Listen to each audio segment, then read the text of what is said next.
yes, I say.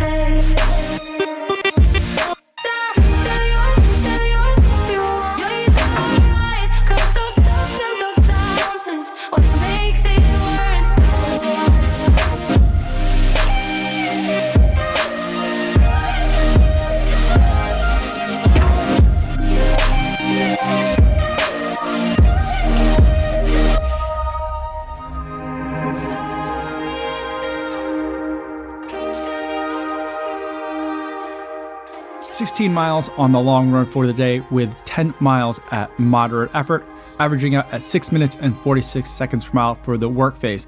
Now today I want to give an update on Tokyo. I'm no longer going to be going, but I still did a marathon workout anyway, and this entire week was still a marathon build week because I've got another race planned. First, let's talk about what's going on with Tokyo.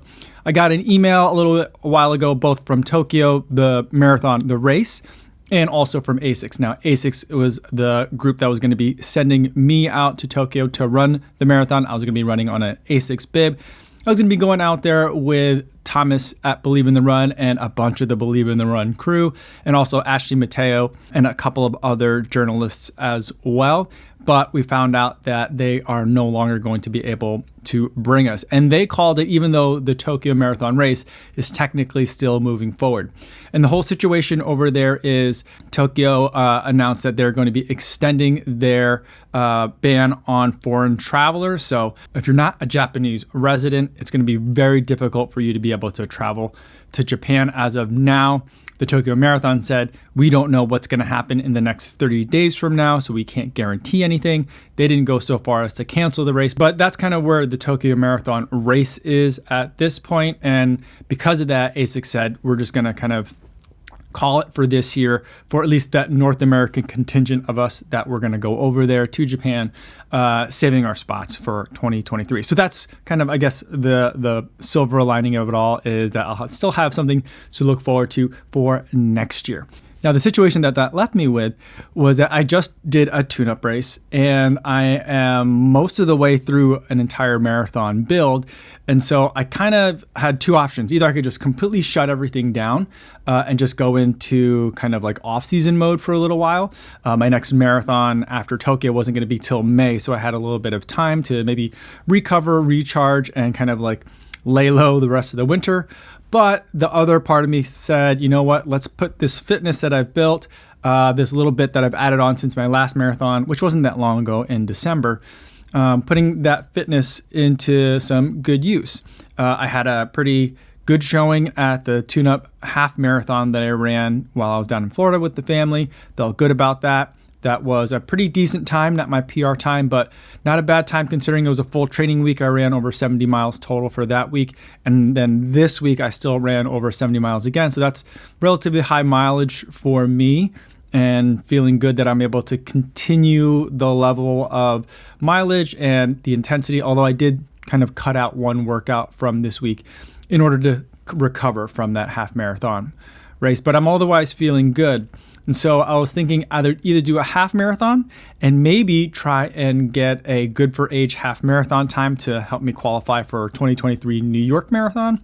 But some of the half marathons that are available at this time of year, right around the time that I wanted to run them, there weren't that many races to run. But I had been looking at the Rock and Roll Half Marathon in Las Vegas.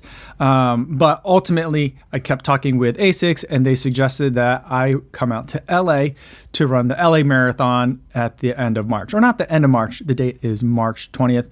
And I felt like that felt like a better fit for me.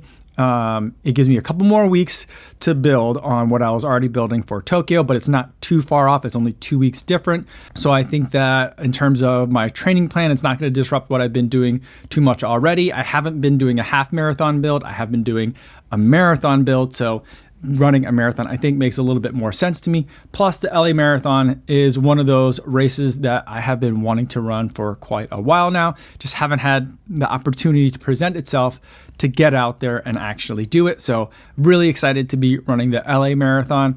It's probably going to be, for me, a sub 3 attempt, yet another one. I know it's not the flattest and fastest course, and I know they've changed it a little bit. The course, I think last time for 2021, which actually was ran not that long ago in the fall. So the course doesn't end at the beach like it used to, which means that there's not as much downhill those last couple of miles, I think. But otherwise, I think I'm just going to go for it, see where my fitness is at, see if I can finally break that 3-hour mark, depending on, course conditions and how the weather is doing and all that kind of stuff going on for the day. But that's kind of like where I'm headed. That's where my eyes are. I'm looking towards LA for March 20th. So if you guys are going to be in the area or going to be running the race, I'd love to meet up with some of you guys. We'll definitely schedule a shakeout run that we can all do together. I might lean on some of you guys who are more familiar with the area. It's been a long time since I've been to LA to help me figure out a place and a route to be able to do that shakeout run. And I'll talk about that once we start deciding it, both on here and in the Strava group. So that's all I have for today, everybody. Just giving a quick update on the Tokyo situation. Let me know in the comments if you have any questions, or better yet, stop by the live stream that I do Monday through Friday right here on YouTube. I do it over on my Kofuzi Run Club live stream channel. I'll post a link to that in the description down below.